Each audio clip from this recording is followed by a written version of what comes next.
¿Qué le queda a usted que tiene ya más de 40? ¿Qué nos queda a aquellos que pasamos de los 50? ¿Qué nos queda? Entonces a veces usted y yo nos quedamos lamentándonos de lo que ya no tenemos, o nos lamentamos de lo que tuvimos, nos lamentamos de la posibilidad que tuvimos, sin hacer uso de lo que en realidad tenemos.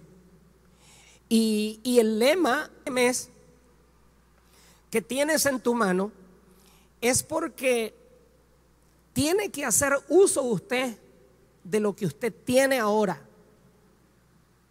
Es más, hace 2 meses muchos no teníamos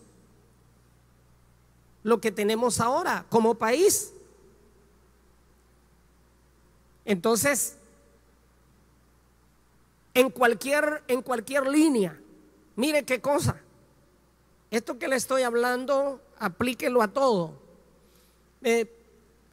Hay muchas personas que ya en este país no tienen lo que tenían hace 3 meses atrás, económicamente, de salud, en la política, en la economía, en la religión. Entonces, y muchos de ustedes ahorita están aquí y ya no tienen la misma posibilidad de trabajo que tenían tal vez hace 3 meses atrás.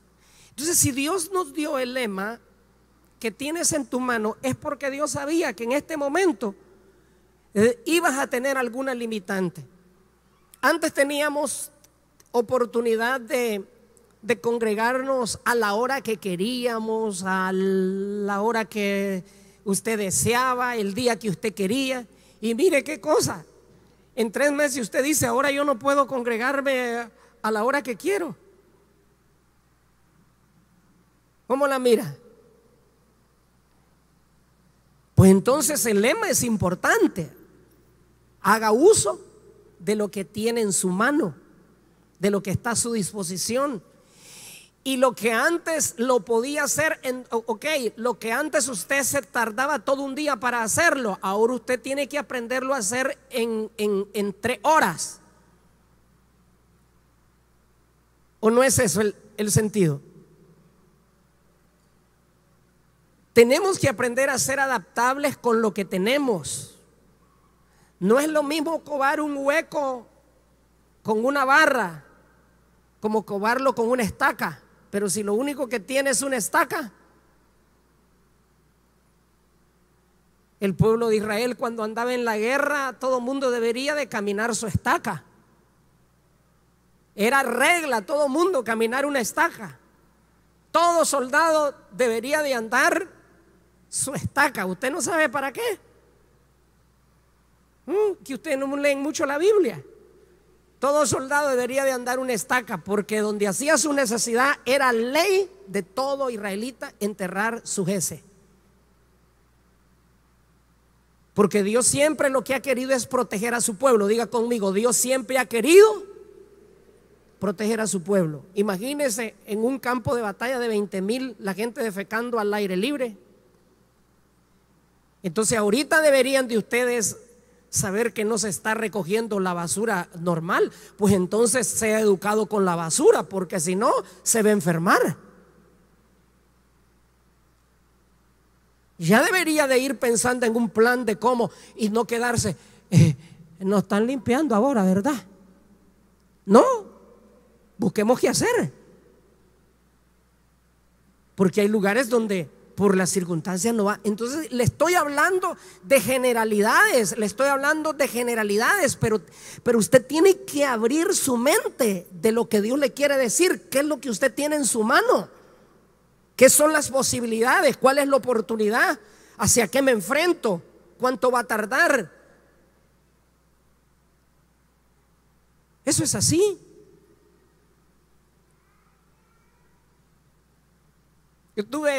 Yo tenía, como a mí siempre me gusta hacer amistades, yo tenía un amigo, él era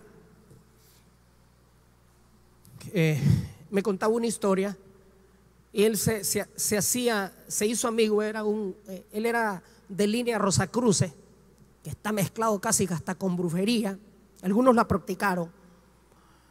Y entonces este amigo me contaba, en una ocasión él estaba comiendo, lo invitó un amigo chino a una celebración del aniversario de China, era el aniversario, y entonces lo invitó a comer, y después que comieron, él destapó un recipiente donde habían algo que parecían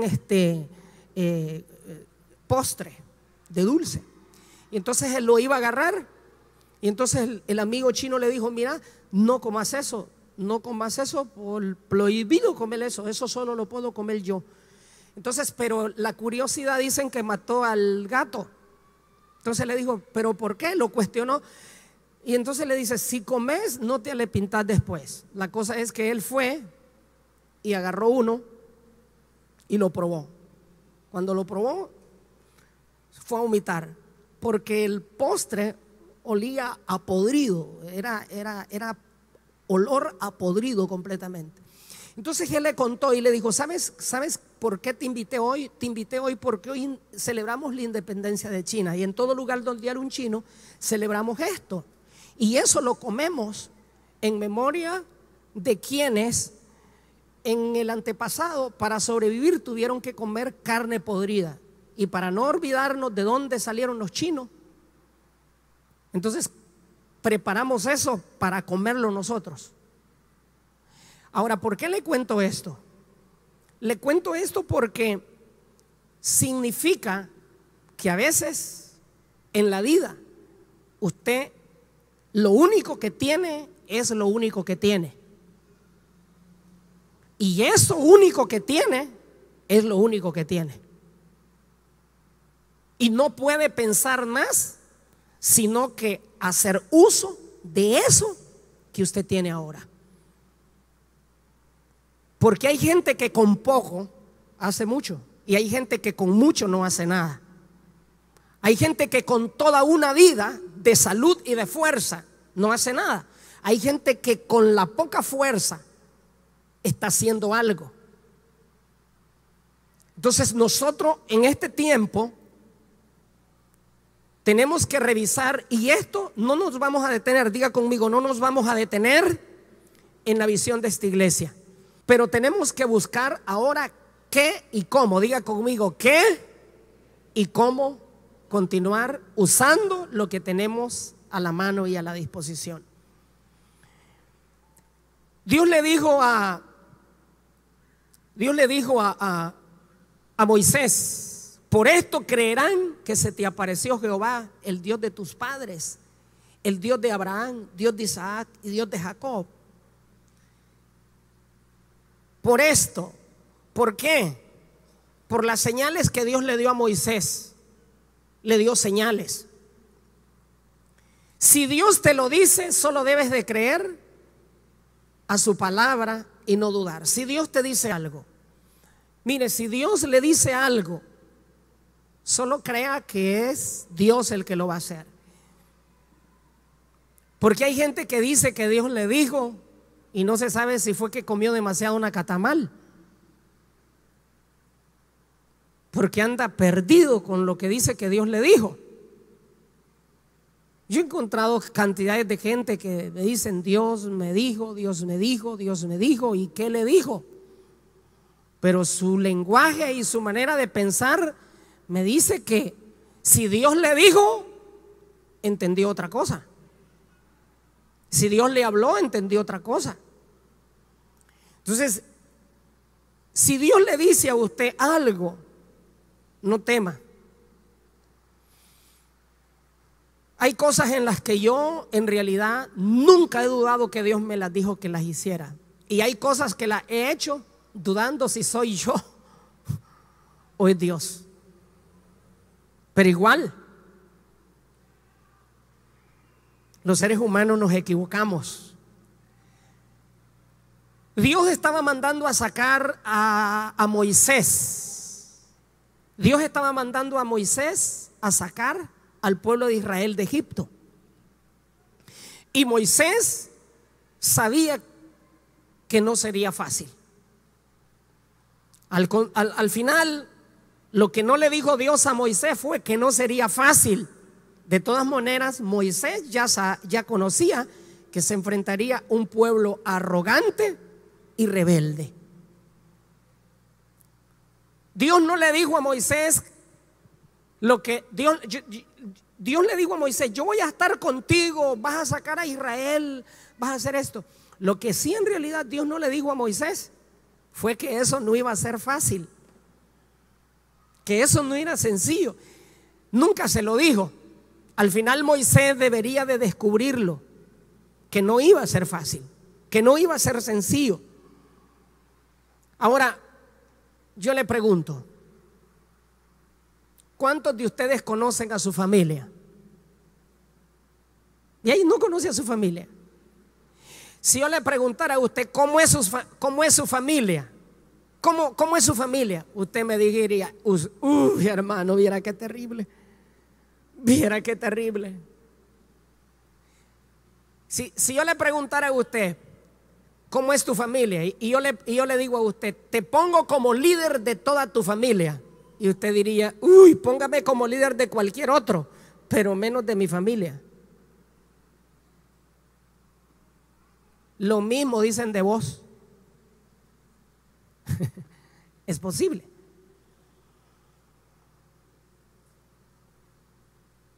Yo recuerdo que trabajando con pastores yo les decía: vas a ir a tal lugar, me decía, mándeme a cualquier otro lugar, pero menos ahí, es que ahí está mi familia es terrible, me decían. Pastores de iglesias. Entonces imagínese usted a Moisés regresando a un pueblo donde ya había matado a uno. Imagínese, ya había matado a uno. No era bien visto Moisés, y él sabía que su pueblo era un pueblo rebelde. No solamente Egipto, no, su mismo pueblo, su misma descendencia era gente rebelde. Diga conmigo: esclavos y rebeldes. Es lo peor. O sea, de remate, esclavo y rebelde. Eso es lo peor. Y ese era el pueblo que Moisés estaba comisionado a sacar. Ahora yo le pregunto: ¿los nicaragüenses usted cree que somos cosa fácil? Señores, los nicaragüenses somos gente bien difíciles. Somos duros de corazón, ¿verdad? Entonces Nicaragua ha sido un pueblo duro, ¿verdad? Y en esa dureza de corazón, Dios ha tratado de miles de maneras para tratar con nosotros. Miren, muchos de ustedes están aquí casi a garrotazos por el Señor. Casi a garrotazos. Muchos de ustedes vinieron muriéndose.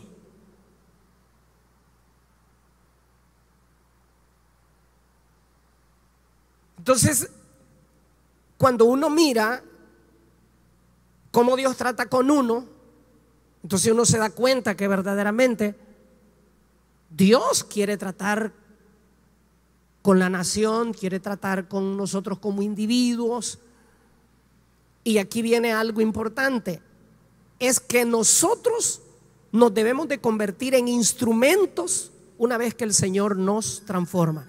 Pregunto: ¿a quién transformó primero Dios? ¿A Moisés o al pueblo?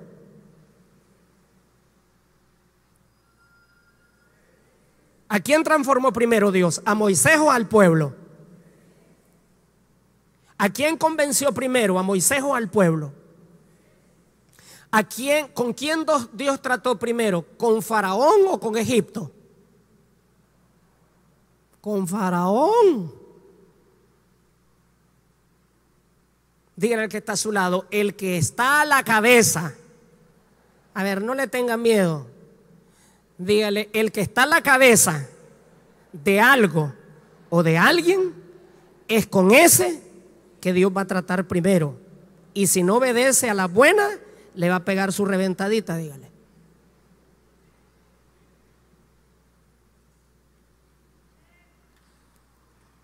Sí funciona.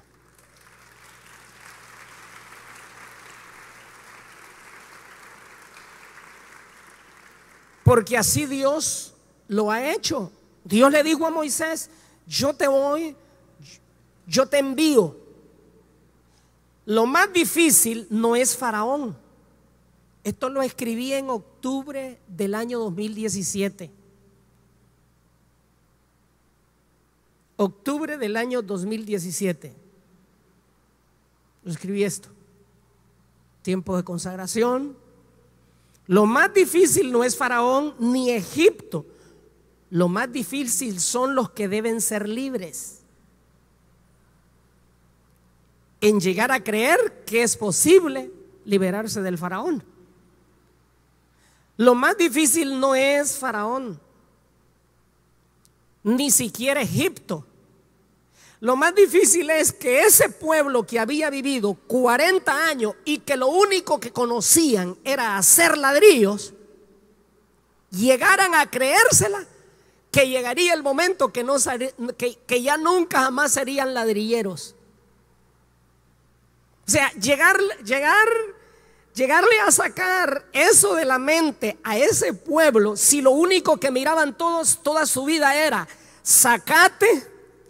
Miren lo único que Israel miraba: zacate, no porque se lo comían, ¿verdad? Sino porque el zacate se usa para mezclarlo con ladrillo, para mezclarlo. Lo único que ellos habían visto en toda su vida era zacate, tierra, leña y un horno. Ellos en toda su vida lo único que habían visto era zacate, barro, leña y un horno. Y desde la mañana lo primero que un israelita se levantaba en la mañana era viendo el barro, la leña, el zacate, el horno. Porque eso fue lo que Faraón lo sometió a hacer. Y lo más difícil para Moisés era sacarles de la mente a ellos que ¿qué cree usted que hizo cuando ellos comenzaron a decir: bueno, señores, nos vamos a adorar al monte, vamos a ir a adorarle a Dios? ¿A quién? ¿Cómo dijiste? ¿A quién? A Dios. Sí, a Dios, vamos a ir a adorar a Dios, que Moisés dice que vamos a ir a adorar a Dios. Y estos haraganes están dioseosos. Hagamos algo. Si antes les dábamos la leña para que quemaran el ladrillo, ahora no me les den ni la leña, que la vayan a buscar y me les dejan la misma tarea. Porque siempre Satanás, siempre el espíritu de Faraón lo que va a hacer es hacerte creer que sos impotente y que no vas a poder salir de esa circunstancia. Sea persona, sea circunstancia, sea enfermedad, llamale al Faraón a lo que vos querrás.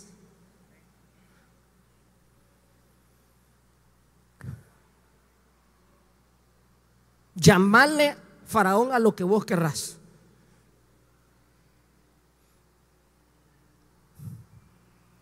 Y ve, aquí viene algo fuertísimo. Uy, Dios mío.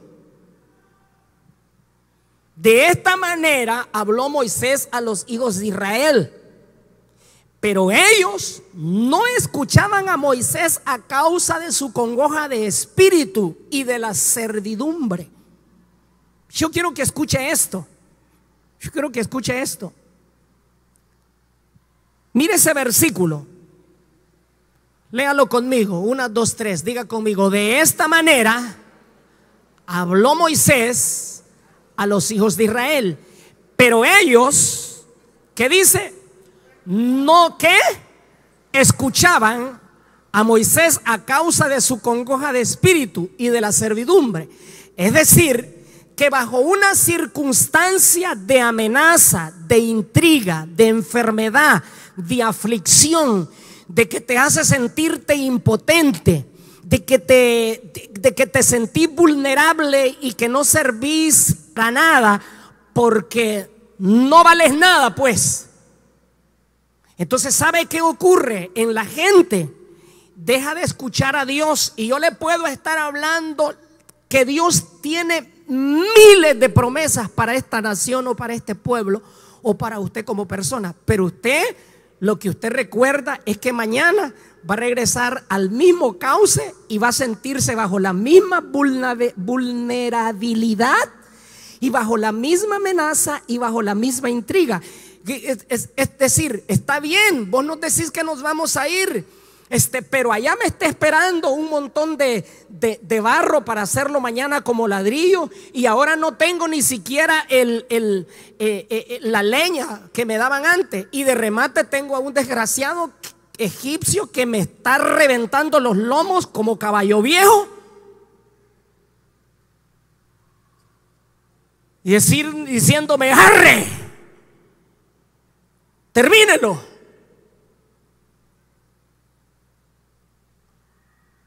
Entonces Israel estaba en una condición que Moisés les podía hablar todas las promesas que Dios tenía, pero su aflicción de espíritu, escuchaban más a la realidad que sus ojos miraban que a la promesa que Dios tenía de sacarlos para una tierra que les había prometido. Eso no puede pasar en tu vida. Si hay una crisis de enfermedad, de salud, de problema en tu familia o el problema que estemos viviendo como nación, eso no puede ser causa para que tú dejes de escuchar a Dios y comience a ver en tu mente la falta de confianza en las promesas que Dios tiene para ti.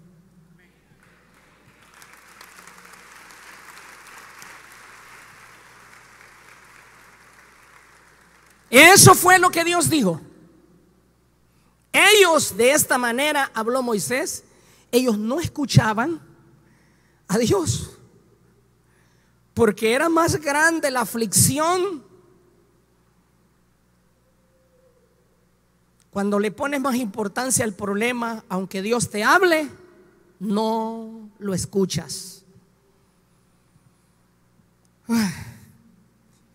Si hay alguna manera que Satanás va a utilizar para desenfocarte, es poniéndote, ¿qué cosa? ¿Qué te va a poner? ¿Qué nos va a poner? Aflicción. ¿Cuántos han estado en esta semana, usted dice, celebrando lo mejor, porque me está pasando lo mejor, porque estamos? ¿Cuántos han pasado, en vez de sentir un momento de celebración, con honestidad, usted lo que ha pasado es un momento más de aflicción que de celebración? Los felicito, porque entonces están en victoria. O no son honestos, o verdaderamente soy yo el único mortal. Ustedes son de martes, de miércoles, de jueves y de viernes. Los admiro. Pero la aflicción es una de las cosas que Satanás va a utilizar. Te va a querer afligir. Así es que la aflicción es un espíritu que Satanás lo quiere transmitir a través de provocarte circunstancias que te ponen bajo tensión, bajo amenaza y bajo vulnerabilidad. Entonces nosotros vamos a cambiar la aflicción y reemplazarla por la confianza en Dios, porque sabe, la aflicción es un recurso que Satanás lo utiliza para desconfiar de Dios. El día que tu corazón está afligido, no vas a poder tener la confianza que necesitas tener en Dios. Y Satanás va a quererte afligir. Entonces, por eso el espíritu el espíritu que domina al mundo y el espíritu que quiere dominar es un espíritu de intriga y de aflicción, de quererte afligir. Usted tiene un Dios que todo lo puede, ese es nuestro Dios. Él te va a cuidar, te va a proteger donde quiera que vayas y Él está contigo. Así es que no permita que la aflicción lo absorba, porque entonces esa aflicción de espíritu te va a hacer perder tu fe. Él va a querer afligirte. No permita que la aflicción lo dome y usted pierda su confianza en el Señor. Moisés tenía una vara en su mano. David tenía una honda y 5 piedras. Préstame la vara. ¿Qué era lo único que tenía Moisés? Diga conmigo, una vara. Gracias. Moisés tenía una vara en su mano. David tenía una honda y 5 piedras. Gedeón tenía un cuerno y una teja encendida. Sansón tenía la cabeza de un burro y con ella venció a sus enemigos. Jesús con sus discípulos, con el almuerzo de un niño, le dio de comer a 5,000 personas. ¿Y tú qué tienes en tus manos? Pregunta. No te lamentes de lo que no tienes, usa lo que tienes ahora.